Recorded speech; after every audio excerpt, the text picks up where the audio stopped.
Celtics lose again in overtime to the Cavs, but I'm actually okay after this loss. It's not that bad. Plus, those end of game situations, how did they really look? I took a closer look at it. I'll tell you about that, plus a whole lot more from this game right now on the Locked On Celtics podcast. Be ever ready. Recognize the city of champs. Boston, baby, we do what you can't. Locked on number 18, Tatum and Brown, J-team, step back. We gon' wet that and slay teams. Of course, the Celtics, who else could it be? Screaming like KG with the Larry O.B. Karalis above average, assessing the team status.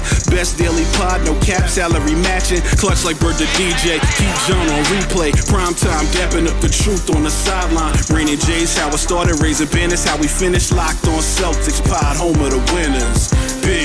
Hey there, welcome back to the Locked On Celtics podcast here on the Locked On Podcast Network, where it is your team every day. And I'm here for you every day, even after a loss like this, with a free, fresh podcast wherever you get your podcasts, even on YouTube. So make sure you're subscribed wherever you get your podcasts. And I do appreciate you making this your first listen every day. I'm John Karalis, former professional basketball player. Now I'm covering the Celtics for Boston Sports Journal. And I have a book, The Boston Celtics All-Time All-Stars. Search for it online if you would like. All right, Celtics lose again in overtime, again to the Cleveland Cavaliers, again 114-113. Later on in the last segment, I will get into the end of game out of timeout stuff and some of the other end of game stuff, especially the Marcus Smart play. That's coming in the final segment. In the second segment, I've just got a bunch of takeaways. Just got a bunch of little takeaways from this game that I just jotted down.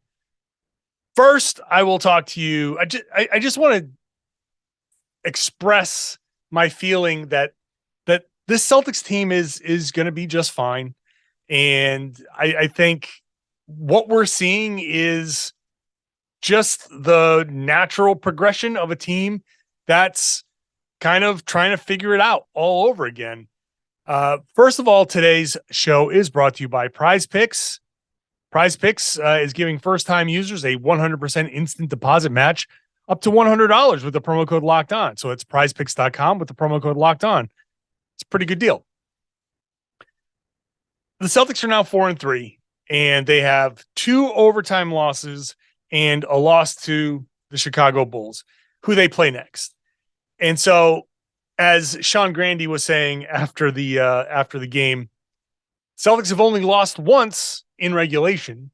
So you've taken a team twice to overtime, and you can make an argument that neither of those games should have gone to overtime. There are definite possibilities for the Celtics to win both of these games. They obviously could have won the game in Boston. They could have won this game too, but this game was, I come out of this game feeling just fine. I feel like I come out of this game thinking, okay, yeah, there are still issues, still correctable issues here. But it felt very much like two really good teams throwing haymakers at one another. The Cavs get Darius Garland back. That's a big deal for them. And he dropped 29. He was cooking early, 29 points, 12 assists for Garland. That is just a monster. 42 minutes in his return. In the first quarter, he was just destroying the Celtics, picking the Celtics apart. Jaylen Brown in the second quarter was awesome. The Celtics second quarter was actually pretty amazing. They didn't give up a single offensive rebound to the Cavs in the second quarter. They had 17 defensive rebounds. The Cavs shot 6 for 24, and every one of those misses ends up getting cleaned up. That second quarter is the blueprint. You come out of this game with a solid 12-minute blueprint of this is how you're supposed to do it. And the Celtics offensive rebounding, which was a huge issue, or the Celtics allowing offensive rebounds, which was a huge issue, not as big an issue here. 9 offensive rebounds. The best team in the league, I think, is Toronto, and they give up 7. So giving up 9, considering this is a team that's been giving up 13 and 14, giving up 9, the one to Karis LeVert at the end, that was just bad luck. And yes, some of these offensive rebounds, I think were hurt. There's no such thing as an offensive rebound that doesn't hurt in some way because it's a second chance. But the second chance points were not a big problem. The Celtics gave up, they had 8 second chance points. The Celtics had 8 second chance points. So they did clean certain things up. The Cavs shot 28% from 3. They're one of the best shooting teams in the league. Celtics held them to 42%. That's pretty good. The Celtics held them to 114 points, which is actually below the league average, and that's in overtime. So the defense had its moments. I think you come out of this game thinking, or at least I do, thinking, okay, progress. There's progress. And at 4-3, you look at the standings. Okay, 4-3. Where does that put you? 3 games behind the 7-0 Milwaukee Bucks. They're going to cool off. That's fine. Celtics still at this point have a positive point differential. That's a good thing. They hopefully can get some revenge against the Bulls, who are playing better than I expected. This shows how tough the East is going to be, but they're still right in the middle of this mix. They're not anybody who's overreacting. It's obviously way too early. This is November 3rd. There can't be any overreactions before we change the clocks, before we change to go to Eastern Standard Time, whatever the hell it is. Before the sun sets at 4:30, while there's still sunlight out at 5 something, you can't be upset about where the Celtics are, where your team is, because even the worst teams in the league, Orlando and Houston, are only 6 and 6.5 games out of first. So there's theoretically plenty of time to turn things around, even for, more realistic example, the Philadelphia 76ers, who don't look great, but at 4-5, 4 games out of first, they have plenty of time to figure it out. These teams that are kind of stuck somewhere, like the Clippers are 4-4. They're 2.5 games out of first place. This is not the time to be worried about anything. And I look at the Celtics issues and I see progress. I saw progress defensively in this game, saw progress on the rebounds, saw progress in a lot of ways. I saw progress with Joe Mazzulla. I still think there are times where he can use a timeout, but I'll get into this. I think there's a different kind of conversation to have about the timeouts later on. Kind of curious to see what you think about this. That's going to be part of my third segment conversation.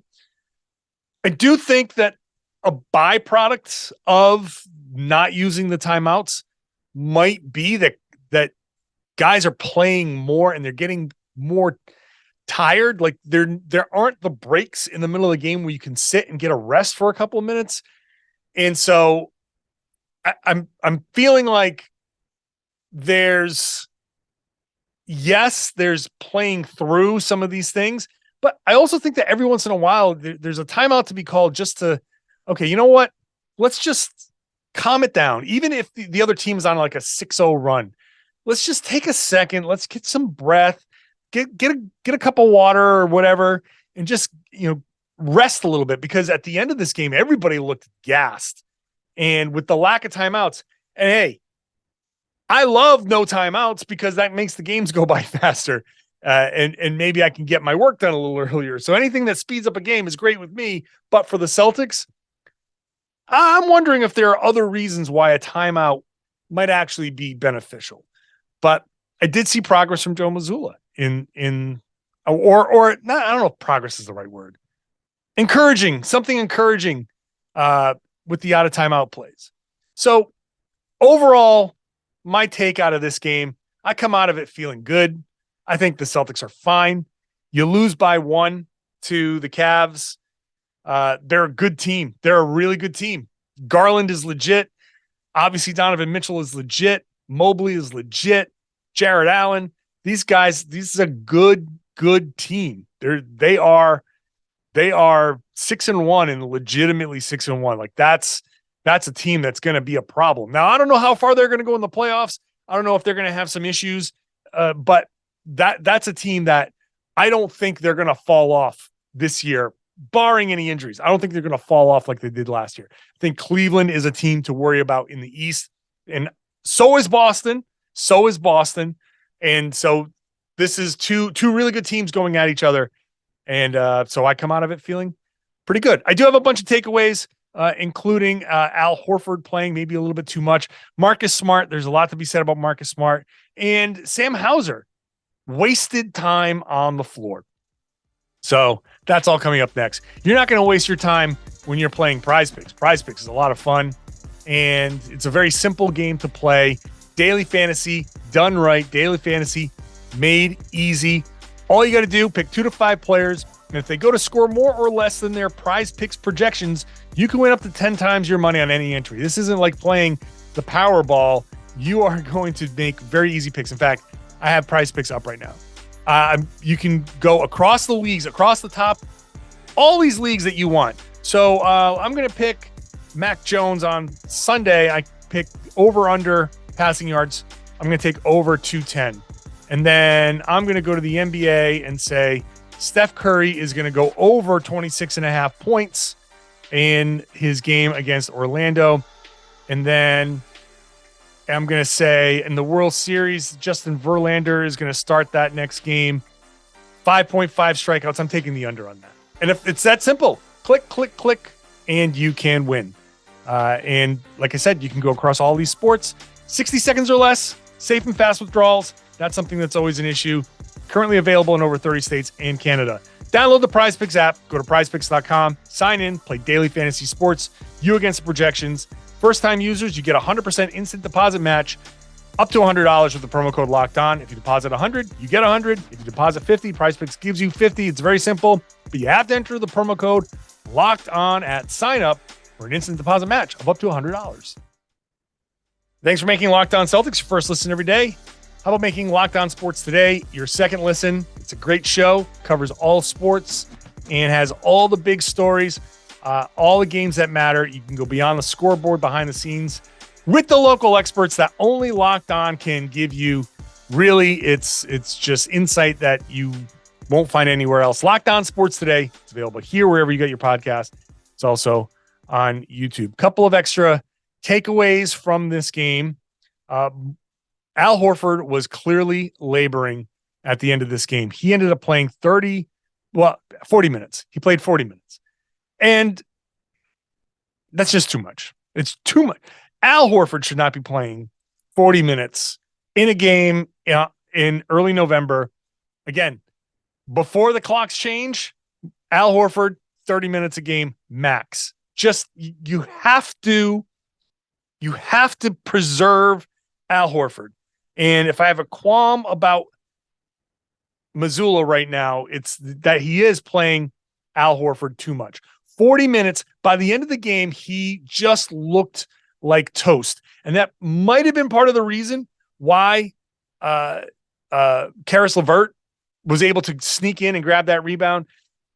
I talked about this. I talked it on the podcast. I wrote about it on Boston Sports Journal. That little look behind. If you watch that play, that Karis LeVert play, Jayson Tatum turns and stares at LeVert. Just stares at him. He's like, okay, seriously. It was like 1,001, 1,002. Okay, I'm turning.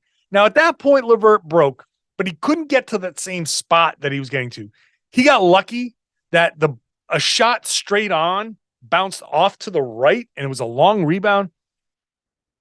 And Horford had his hands on it, but I just don't think he had the energy to fight for that ball, or maybe he didn't have a full grip. But LeVert just stole that ball from Horford. I just don't know that Horford was in a great position there, and I don't think he definitely didn't have enough gas in the overtime. 100% was out of gas in the overtime. He looked slow. He looked like he couldn't get to a loose ball. I just don't think he had his legs anymore. So really am kind of almost begging Joe Mazzulla to take a close look at his minutes, at Horford's minutes, and find another way. Like, I know that whatever Noah Vonleh did to lose your trust, and he got a DNP, his minutes have been slipping, and Luke Cornett was not good in this game, but you can't do this to Al Horford now. You're going to lose him later. And this is not the time. And this is going to be a tough game. You got Chicago coming up next. And I know it's a home game on Friday, but that you can't put Al Horford through all this. I'll just leave it there. Speaking of minutes, Sam Hauser played 10 minutes. It was not a good 10 minutes. He was picked on a little bit, although there was one possession there where he really played good defense, and he was guarding Darius Garland, and Garland was just too good. I thought the defense was actually pretty good from Sam Hauser, and he had his moments defensively, but he's still Sam Hauser, and he's not going to have those moments all the time. The Cavaliers clearly targeted him. He played 10 minutes. It was a -9. But here's my issue. One shot. He had one shot in that game. It was a 3-pointer. It was kind of in and out, but you can't, if Sam Hauser is going to play and he only gets one shot, then what is he doing? What's the point? What's the point of having him on the floor if he's only going to get one shot? So, and I'm not saying you got to run a ton of stuff for Hauser, but the whole point of him is that he can hit 3-pointers, and it's not that he's some great defender. He's supposed to be the guy taking and making a bunch of threes, and the defense is only supposed to be something that keeps him on the floor. The fact that he only got one shot, the Celtics just need to be more aware of him on the floor, or use him in certain situations. Maybe you don't use him in the full bench lineups. Maybe you use him more with the starters. And I think there's some consideration there. Use him more with Jaylen Brown and Jayson Tatum as a floor spacer, and they'll find him. I don't know if maybe, I know in the early going, and maybe this is just a Cleveland thing. I don't know. Maybe this is just a one game thing, and this is a little bit of an overreaction to one game. Fine, I can listen to that argument. But 10 minutes with one shot, you gotta find a better way to use him, because if he's not going to get the shots, then there's no point of even having him around. He's a shooter. So somehow that needs to get rectified. 10 minutes with one shot is a waste of 10 minutes. Then you got to find some other way to get him going. Okay, Marcus Smart. Marcus Smart was so good for certain stretches of this game, like really, really good. He went toe-to-toe with Donovan Mitchell. You look at, and if you missed it, all you really need to do is look at the play-by-play. And I'm going to call it up here. The fourth quarter play-by-play, where it was basically the Donovan Mitchell show. Mitchell, over the course of, from the 2:35 mark, a jumper, a floater, a 3-point shot, a layup, and a step back 2. In that same time frame, Smart layup, Smart jumper, Smart free throw, Smart assist on a Tatum layup. That Smart was right there. When Donovan Mitchell was ready to take over the game, Smart was right there to make to keep the Celtics close. That was Donovan Mitchell closing the door on the Celtics, and Marcus Smart jamming his foot in there and forcing it back open. But there's a downside to what Marcus Smart did on the floor, and it just sucks that he had this moment of, it's overtime and there are 28 seconds left, and he decides that he's going to put up a shot where he thinks he's getting the contact, right? He thinks he's getting fouled. You feel the contact, you put up the shot, you're expecting the whistle. 28.3 seconds left. This is after he forced an offensive foul on Jared Allen. Completely baited Jared Allen into this offensive foul. I knew he was going to do it as soon as he got the switch. I'm surprised the ref bid on it, but he made it so it was very obvious that this was going to be an offensive foul. He's going to fall down. He baited both the ref and Jared Allen into it, and he got the call. He got the Celtics the ball back, down 1 with 28. Actually, with less than more than that. I'm sorry, like 46 seconds left. So anyway, Smart comes up and feels the contact and puts up the shot, and it just kind of unravels everything positive that he's done. Because that was an opportunity to, I don't know if he was thinking, hey, this is a 2-for-1. I'm getting fouled. I'm going to get these free throws. This is a 2-for-1 opportunity. We're going to go up 2. We're going to go up 1. Actually, it was 114, 113. We'll go up 1. Even if they hit a shot, we have an opportunity to answer. But if you're going to go 2-for-1 in that situation, you better get a good shot. You better get a good shot. It just, that play doesn't sit well with me. And it undid a lot of the positives that he did. I still think Marcus Smart ended up having a good game overall. His numbers, he's not shooting well. He just hasn't been shooting well, but 16.6 rebounds, 5 assists, just 1 turnover.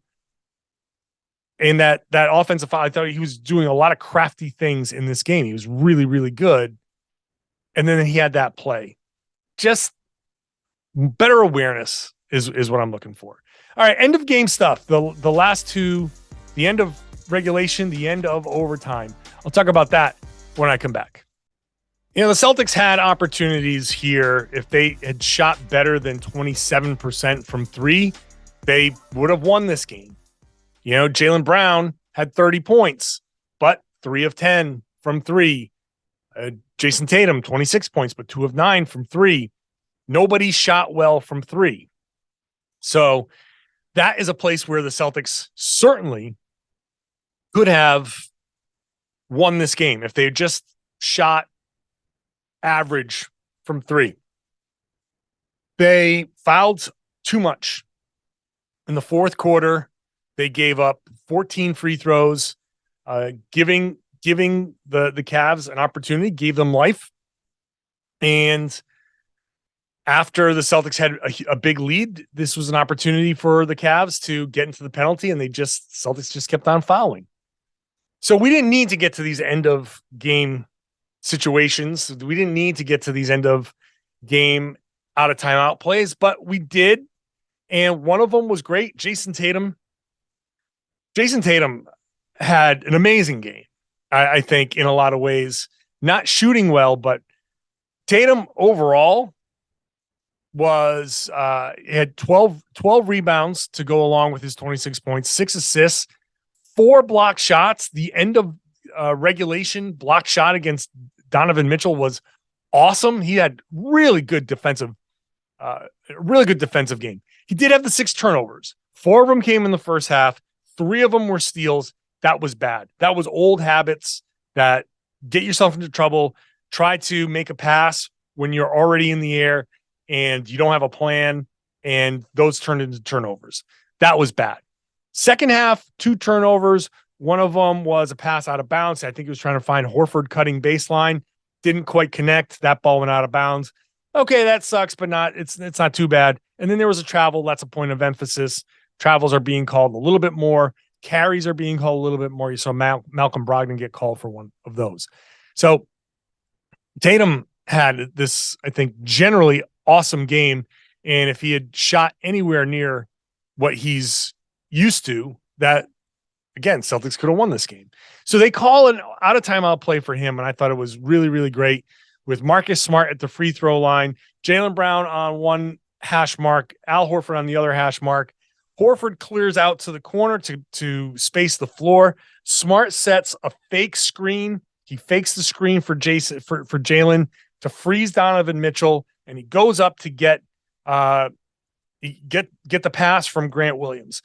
At that same time, Tatum's making his break. He's like a wide receiver juking a cornerback, and he's going to go right or left. And Marcus is just going to read where he's going. I'm going to give this guy this ball. Donovan Mitchell's on my back. He's not going to do anything. And the hope is that Horford in one corner, Jaylen Brown in the other corner is going to hold those corners long enough that by the time those guys see Jayson Tatum barreling down the middle of the lane, they can't do anything. And it worked almost to perfection. That was a great play call from Mazzulla. It was executed very perfectly. The timing was perfect. Jayson Tatum broke at the right time. Smart broke from the fake screen at the right time. Jaylen got to the corner at the right time. Everything was really, really good. If I had to nitpick anything, it's Grant Williams who inbounded the ball and then kind of meandered down the sideline where Jared Allen actually almost got to the dunk to block the shot. He didn't. Probably should have been a foul. That's not a situation where they would normally call that foul anyway, so I wouldn't expect to get that call. But that was a spot where, hey, if they had called that, Celtics would have won the game. Okay, fine. They didn't call it. I'm not really getting worked up about that. That play call was great. The only thing I would say is for Grant Williams, if you run that play again, and maybe you don't have to worry about it if Jared Allen isn't the guy who's defending. He's like the only guy, one of only a couple of guys who can get to that, make that even a close contest at the rim. But instead of kind of going down the side, Grant should have kind of come up. Once he realized that Tatum was going right, he should have faked up to get a pass, and that would have at least drawn Jared Allen further up, and there wouldn't have even been a potential foul at the rim. More so, I feel like Tatum could have landed awkwardly. But that's a great play. Credit to Joe Mazzulla. That was an awesome play. And I can't believe that you draw up a play and you get a dunk like that. That was a vicious dunk. To get a play like that and a finish like that at the end of regulation when you need a 2 to tie, that's amazing. That's a great job. I will say that Evan Mobley kind of stuck a little too close to Al Horford and could have at least done something to jab step and get into Tatum's way to maybe force Tatum into thinking he should pass the ball. I will put a little bit of the onus on him. He didn't do anything. He didn't step. He turned the corner. He turned his head, and Jayson was coming down that lane. He didn't do anything. So, that if I'm the Cavs, I'm calling him out on that in the film session. But great play from Joe Mazzulla. So good that he went back to that well later on at the end of OT. I thought this was fine. It wasn't great. It's not like a wow thing. He used the decoy Tatum at the center court. You get Jaylen free. It's 2.3 seconds. You basically have time to catch, turn, make one dribble move. You get one decision before you got to rise up and shoot. Jaylen made, I think, a decision that was comfortable. Actually, you know what? Let me rewind because I talked about the timeout thing, and I want to get to this part first.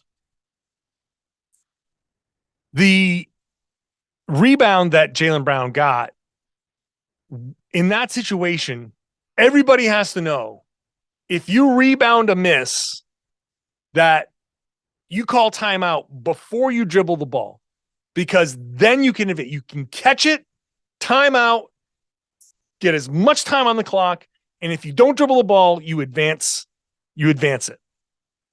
So I think they could have gotten the ball with 4 seconds left. If I'm looking, Garland misses the jumper at 3.9.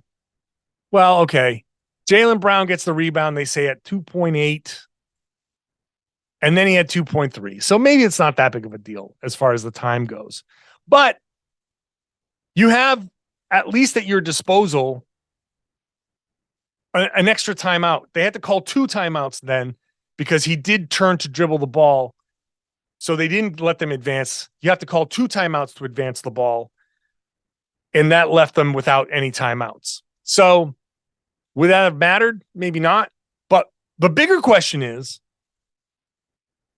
why weren't they aware of that? And is Joe Mazzulla's lack of timeout calling, did that just in Jaylen's head say, okay, get it and go? That's what we do. We get it and go. We don't call a timeout in those situations. Even though that's a different situation, the Mazzulla he just doesn't call timeouts in end of game situations. Now, normally there'd be 10 seconds left and then not 2 seconds left. So you got to know that with that little time, you're calling the timeout no matter what. But I wonder if the plan, Joe Mazzulla's plan to, just get it and go, if that just got into Jaylen's head and said, "Oh, I gotta go," and all of a sudden it became a little bit of confusion. It doesn't really matter at this point, and I don't think it's a big deal as far as this play goes. But it does kind of highlight if Joe Mazzulla doesn't call timeouts in late game situations, and he just wants them to go and try to not play against a set defense, that I think it can lead to something like this. So anyway, I thought the play that they got for Jaylen, it's Jaylen Brown against Dean Wade. It's Jaylen with a live dribble, and his one move was to go right and to get as much space as possible. The Cavs did a good job putting Jared Allen on the inbounder, which was Marcus Smart, and made it very difficult for Smart to inbound the ball. And the length actually bothered Smart enough where the inbound had to go up higher to around the 3-point line. So it was a little further out. Afterwards, Jaylen said he didn't want to be so far out. He wishes he was a little bit closer. I wonder if they could have maybe used Tatum as a little bit more active, even if he was a decoy. Maybe he could have started running down again. And I would have thought you have him start down again and you use Jaylen as the fake screener to get him open. And you might say, okay, they'll switch, but if it's a fake screen and he breaks before the actual screen is set, he can break and catch it and just, I want something going forward. I want him to catch one dribble forward and take a shot. Even if it was a 3-pointer, you don't need a 3 in that situation, but any kind of clean look, I would rather use the threat of Tatum coming down the floor in a back screen from Jaylen. You use 2 of them together and you make the defense make a decision. And I would think the decision after you've set up that one play where Tatum comes down the middle of the floor, the decision might be both guys kind of like shade towards Tatum, and Jaylen can come up and catch the ball with a little bit more space and an opportunity to take one dribble in, get square, get in rhythm, and knock down a clean look. It's a lot, and maybe that's not how it would have gone. I also think Jaylen should have probably crossed over to the left on Dean Wade. He took that one big dribble to the right. Maybe he should have crossed over left, but I'm not going to blame him for that because he hasn't been in those late game situations. So I don't think that I don't think him taking that dribble, getting comfortable into his most comfortable spot in that situation, I'm really not blaming him. This is definite armchair quarterback, after the fact, looking at things in slow motion.